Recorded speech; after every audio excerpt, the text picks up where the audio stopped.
racist officer smirked as he spat on the helpless black teen in front of his squad.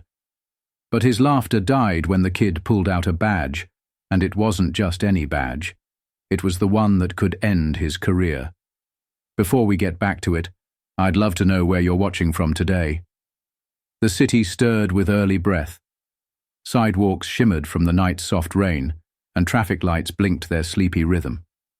Steam rose from manhole covers as tired buses exhaled into the streets. It was morning, not loud yet, but restless, like something was waiting to begin. Darius Langston moved through the quiet like he belonged to it. He wore a long charcoal coat, collar turned slightly up, and walked with hands tucked in his pockets. His frame was tall, sturdy, built like someone used to watching more than speaking. His shoes tapped gently against the wet pavement. His face was clean-shaven, jaw firm, eyes deep and steady, the kind that looked like they had seen too much and still chose peace. People passed him, barely looking twice. A woman in scrubs rushed by, phone pressed to her ear. A man in a suit sipped coffee without noticing the figure moving beside him. To them, Darius was just another young black man in the city, maybe headed to work, maybe headed nowhere. They did not know his name. They did not see the weight he carried. But Darius saw everything. He passed a patrol car double-parked near a deli. The two officers inside were laughing, one scrolling through a phone, the other chewing loudly on a sandwich. Darius gave them a passing glance, then looked away. Just another note in the silent report he filed in his mind each day. He did not wear his badge on his chest. He never had, not in the open. His steps led him toward the precinct, the one building that had not yet learned to fear him. Not yet. It would come soon enough. Because Darius Langston, age 28, was the city's newly appointed head of internal affairs, and he had come with a mission. Inside his coat pocket, his fingers traced the edges of a small gold locket. Worn, old, warm from his touch.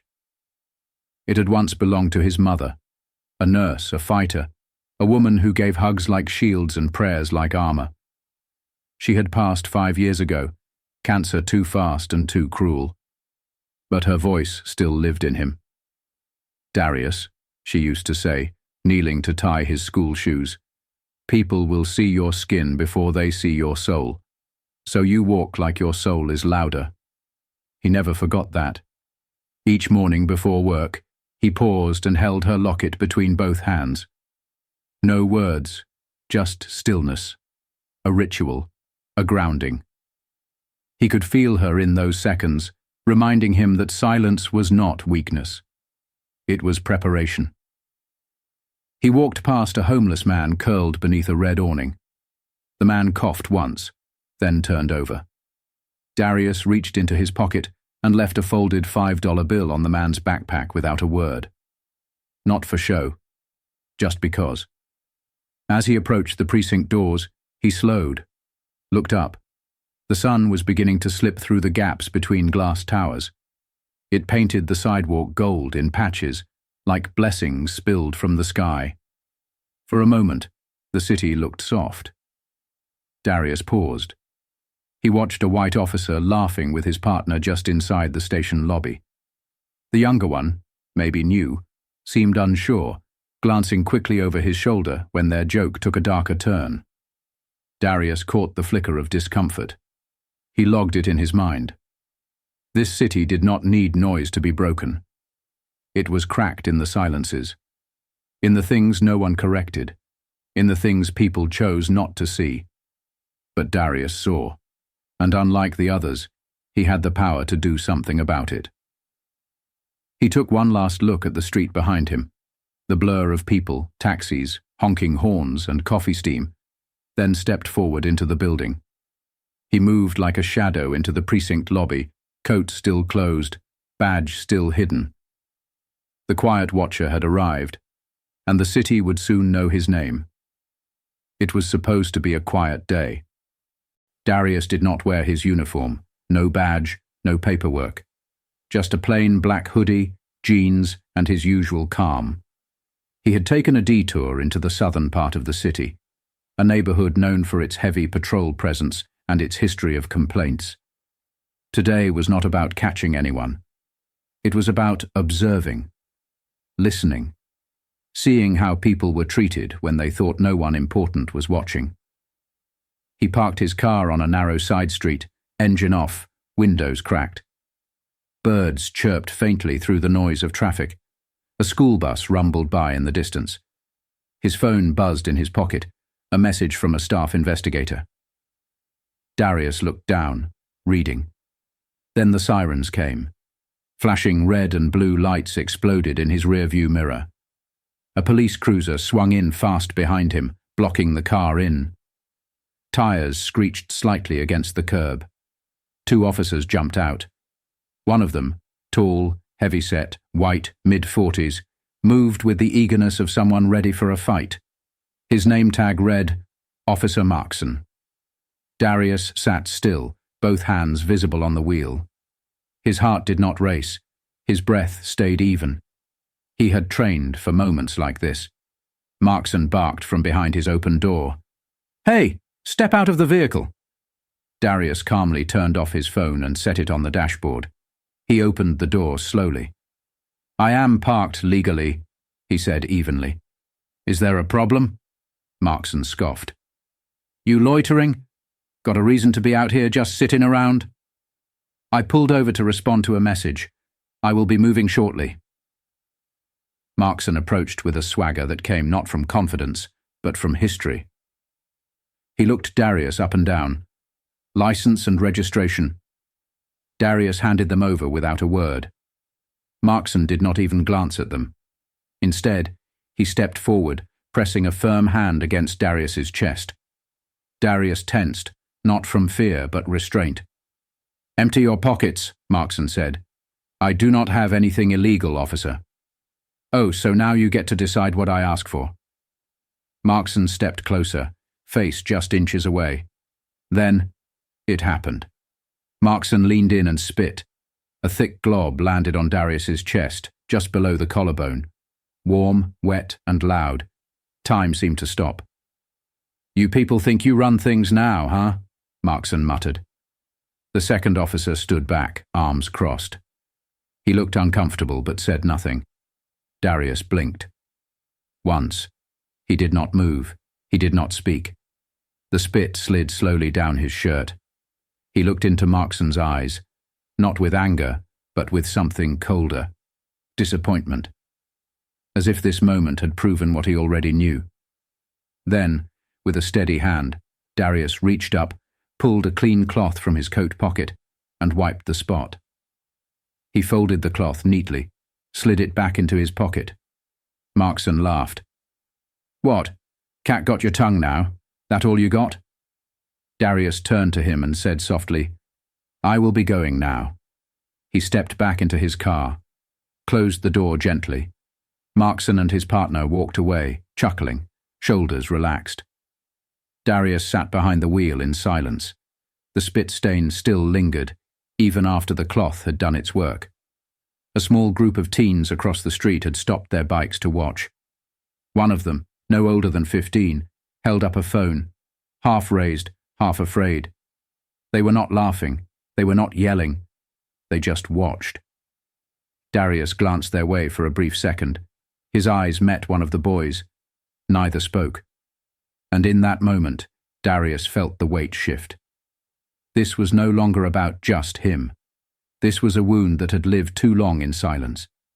The engine inside Darius's car hummed quietly, but he did not move. The spit on his coat was still there, darker now, soaked into the fabric like a stain that no amount of scrubbing could erase. He had wiped it once, but part of him left the mark untouched. Not as surrender, but as memory, as proof. Outside, the street began to awaken with noise. A pair of teens, one with a phone still half raised, whispered near a bus stop. They had recorded the incident, but their faces showed hesitation. Fear. One of them nudged the other. "Should we post it?" the boy asked. The other shook his head. He might come back. They looked toward Officer Markson, who now stood beside his cruiser, laughing with two bystanders. The second officer stayed back, silent, posture stiff. He had not said a word since the stop. His eyes flicked toward Darius's car, then quickly away. Darius saw it all through the windshield. He sat still, like stone. A light breeze pushed the city air through the cracked window. The scent of hot bagels from the corner deli mixed with the bitterness of car exhaust. A nearby shop owner, a middle-aged man with a red apron and a mop in hand, had witnessed the entire thing. He glanced toward Darius, then looked away immediately. Back to mopping, as if silence was safer than truth. Darius opened his hands on his lap. His fingers trembled just slightly, then steadied. He looked down at his coat. The stain stared back. Across the street, Officer Markson grew louder. "See, this is why we do not let them get too comfortable," he said to no one in particular, grinning as he leaned against his cruiser. "Next thing you know, they are giving us orders, driving around like they own the place." The people nearby chuckled nervously. A few forced laughs. One man nodded. Markson's voice echoed. "Kid probably got that car with a fake address or some college handout. Bet you $10 it is borrowed." Darius blinked slowly. His jaw clenched just once. He still said nothing. He looked up at the sky. Grey clouds moved slowly across the sun, the same sun that rose for everyone, but did not always feel like it belonged to all. His stomach burned, but not with fury. It was deeper than that. A tired sadness, the kind that lived in your bones after years of swallowing moments like this. This pain had a name, not loud, not violent, just weary, familiar. A bus pulled up down the block. A small group of middle schoolers hopped off.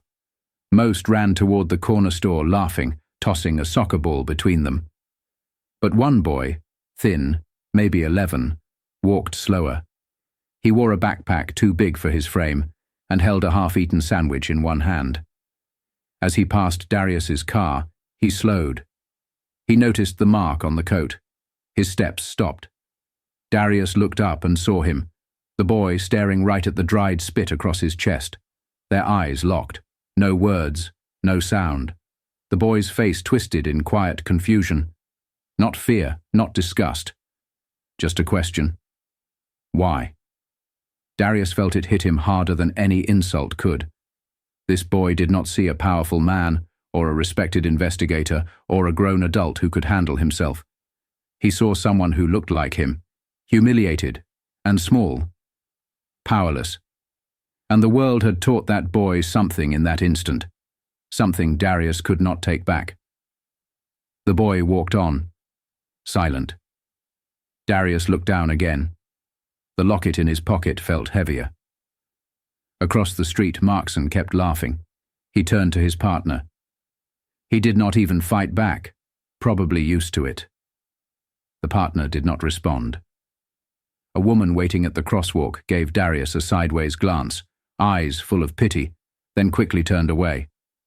In this moment, the street became a stage, and Darius was the actor who had not been given a script, just a costume, just skin. Inside the car, he breathed in deeply, then exhaled. This was not new, not for him, not for people like him. But today, for the first time in a long time, he felt the edge of something different. Not rage, not hopelessness, resolve. He reached into his coat, pulled out a small notepad, scribbled something with a pen. Not a name, not a date, just a phrase. They watched. He tore the page out, folded it neatly, and placed it inside his mother's locket. Then he sat back, waiting, still silent, but no longer quiet. The rain was gentle that day, not heavy, just enough to streak the windows and darken the sidewalk. The sound of it tapping on the rooftop was the only thing Darius remembered clearly, aside from the burning in his chest. He was 10. His backpack still hung over one shoulder, half zipped, one strap torn. His jeans were wet from where he had fallen, shoved down by two older boys just a few blocks from school. They had called him names he did not understand at the time, but he knew they were cruel by the way they laughed. He had run home with tears in his eyes, fists clenched, face hot from shame. He had not even made it to the front door before his mother opened it. She was still in her scrubs, powder blue with cartoon bears. Her name tag read, Nurse M. Langston, the plastic cover cracked at the corner. She dropped the mail she had been holding and rushed to him. "Darius, what happened?" she asked, kneeling on the porch. He could not speak. The words caught behind his teeth like sharp glass. So she pulled him in. She held him tightly, rocking just slightly. The kind of hug that tells you the world cannot take everything. Not while someone still holds you like this. After a few moments, she pulled back and looked him in the eye. Rain dripped from her short braids. Her face was calm, but her eyes were fierce. "You tell Mama what happened," she said softly. "They called me stuff," he whispered. "Said I looked like trouble, that I should go back where I came from." Her jaw tightened, but she nodded. "They pushed me down. I wanted to hit them, but I didn't." That is when she placed both hands on his cheeks, steady and sure. "Baby," she said, "you do not answer hate with fire. You answer it with proof." He blinked up at her. "You stand taller than their words. You outwork their doubt. You let your greatness make them feel small, not your fists. Make them regret ever doubting you. But never lose your peace." She wiped the dirt from his face with her sleeve. "Do you hear me, Darius?" He nodded slowly. "Good," she said. "Because this world will try you over and over.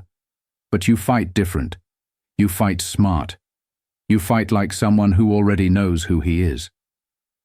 That was the first time he believed he could be more than a boy who survived. That day, she did not call the school. She did not storm down the block. She gave him a book, the worn copy of The Souls of Black Folk that had belonged to her father, and told him to read every page until he found his voice inside it. Years passed. That voice grew louder. It carried him through high school with honors, through college, through the academy, where he was often the only black cadet in the room, but never the quietest in thought. He remembered every word she spoke when others rolled their eyes at his silence. You fight like someone who already knows who he is.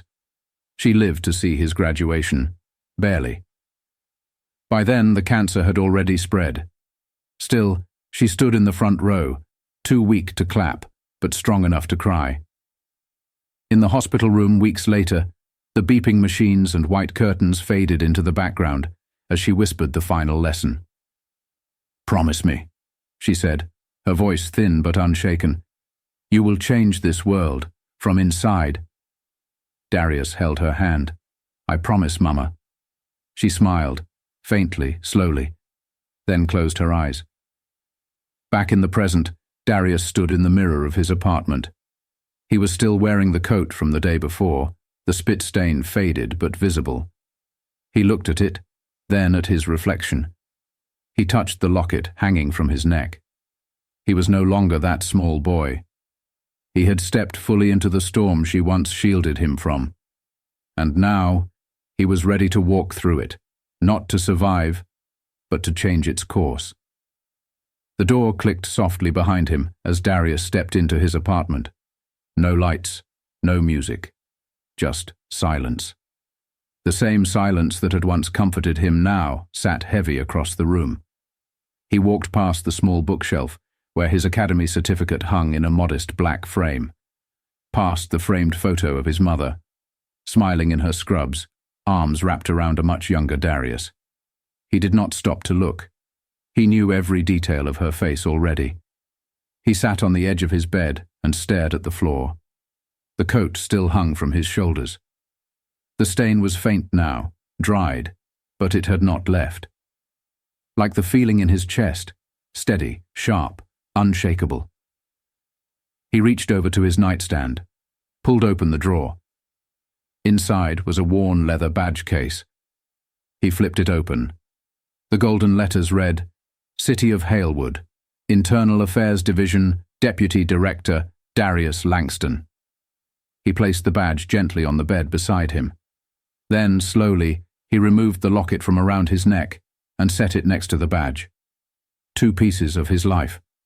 One from the world that made him, one from the world he was trying to fix. He stared at them both. Then he picked up his phone. The tone was low and steady as it rang. A voice on the other end answered quickly, one of his analysts. I need a file review, Darius said, voice calm. Precinct 14, all complaint reports in the last 5 years. He paused. Start with Officer Markson. There was a silence. Then the voice replied, Understood. Darius leaned forward, elbows on knees, and let out a breath he did not know he was holding. The next few hours were a blur of quiet clicks and glowing screens. He sat at his desk, lit only by the soft glow of his monitor. Complaint forms, incident reports, review summaries, some dismissed, some unresolved, some closed without interviews, names, dates, similar accusations, same badge number. It was not just a one-time event. It was a pattern. He opened a file labeled Body Cam Footage, Traffic Stop, January 2023. Watched Markson grip a young man by the hoodie and slam him against a cruiser. Another one. Parking violation dispute, June 2022. Shouting. No audio for the first 2 minutes. A camera that mysteriously cut out. It was all there, hidden in plain sight. Darius did not flinch. He did not frown. He just kept going. By sunrise, the pieces had formed a shape, a case, a reason, and more than anything, a responsibility. The next morning, Darius stood in front of the Internal Affairs Office doors. This time, he wore his uniform. His badge gleamed from his chest. His nameplate was polished. His shoes were sharp. His posture was tall, unshaken. He stepped through the doors with a presence that made the room still. Heads turned. Officers who usually joked or whispered when he entered now fell silent. He gave no greetings, no nods. He walked directly to his office. He placed the complaint file on his desk. He looked out over the city skyline through the window behind him. Today would not be loud. It would not be violent. But it would matter. Because he was done waiting. The hallway smelled like coffee and gun oil. Familiar, cold, procedural. The precinct buzzed with its usual rhythm. Officers swapping stories, phones ringing, printers humming. But today, a quiet tension rippled beneath it all. A rumor had begun to circulate. Something about a meeting, something about internal affairs. Then the intercom clicked on. Officer Markson, report to the captain's office, immediately. Markson was in the break room, sipping coffee and laughing at a joke only he found funny. He rolled his eyes and stood up slowly. Probably another pencil pusher crying over paperwork, he muttered. His boots thudded down the tiled hall. Inside the captain's office, the lights were already on. A group had gathered. 2 high-ranking officers, a department attorney, and 1 man standing calmly at the center, facing the open door. Darius Langston, in full uniform, badge front and center. Markson entered without knocking, still half smirking. Then he froze. You? He said, confused. What are you doing in here? Darius did not blink. Take a seat, officer. Markson scoffed, but obeyed. His confusion had not yet turned to fear. Not yet. The captain cleared his throat. We are conducting an internal review based on a series of past complaints and recent footage. Darius opened a black folder on the table. One by one, he laid out printed stills from body camera footage. Screenshots, memos, redacted reports. Each page was stamped with an internal affairs seal. Over the past 5 years, Darius began, his voice calm and clear, your name appears in over 16 complaints, most of them dismissed. But patterns do not lie. Markson leaned forward, face tightening. This is ridiculous. Those were all cleared. Standard stops. People lie when they get caught. Darius placed another page down. A still of Markson spitting on him, time-stamped, pulled from a nearby surveillance camera. Markson's face drained of color. "You were not aware," Darius said, tapping the image. "But the corner deli has outdoor security footage. Wide angle. Audio included." The second officer from that day, Officer Herrera, stood quietly in the back of the room. He had been called in to witness. His eyes were fixed on the floor. Darius continued. "You spat on an unarmed civilian. You mocked him publicly. You profiled him without cause. And you did all of this." He paused and slowly lifted his own badge. "To the Deputy Director of Internal Affairs." The silence grew thick. Markson swallowed hard. You set me up." "No," Darius said. "I watched, and then I acted." The captain's voice was stern now. "You are suspended, effective immediately, pending full investigation." Markson stood abruptly, chair scraping. "This is a joke. This guy, he tricked us. Walks around like a civilian and expects us to treat people with decency?" Darius asked, stepping forward. "Yes, that is exactly what I expect." Markson turned to the others, desperate now. "He was playing us." Darius did not raise his voice. He did not need to. "I was doing what every black man in this city is forced to do," he said quietly. "Proving my worth before being seen. Protecting my peace before asking for justice." He looked around the room. At Herrera, at the captain, at the silent officers who had come to observe. "Not because I am weak," he added, "but because I was taught to be stronger than your hate." Markson's fists curled. "This is politics." "No," Darius said, his voice unwavering. "This is accountability." The captain stepped forward and gestured to two security officers outside the door. "Escort him out." Markson hesitated, then finally moved, stiff with rage. As he was led past Darius, he muttered, "You think this changes anything?" Darius did not look at him. It already has. The door closed behind Markson with a soft click. For a long moment, no one spoke. Then Officer Herrera lifted his gaze. His voice was low but steady. "I should have said something that day." Darius nodded once. "Then say something now. The city is still listening." The room felt different. Not warm, not celebratory, but cleared, like the first breath after coming up from deep water. Outside the office, whispers ran through the hallways. Officers glanced toward the door. Some looked away. But a few, quietly, slowly, gave small nods of respect as Darius stepped out. Not out of fear, out of recognition. He walked past them with the same calm as always, but this time every step felt louder. Every silence felt earned. Every doubt answered. Have you ever had to stay silent while someone disrespected you, just to protect your future? The story moved faster than anyone expected. The footage from the deli's camera was leaked by a concerned staff member. A local journalist picked it up. Within hours, the video had spread across social media. Officer Markson spitting on a black man, then being told that man was the head of internal affairs. The city held its breath. At first, the department made no public comment, but by the next morning, the chief of police stood behind a podium in a televised press conference. "We are aware of the incident involving Officer Markson," he said stiffly. "Effective immediately.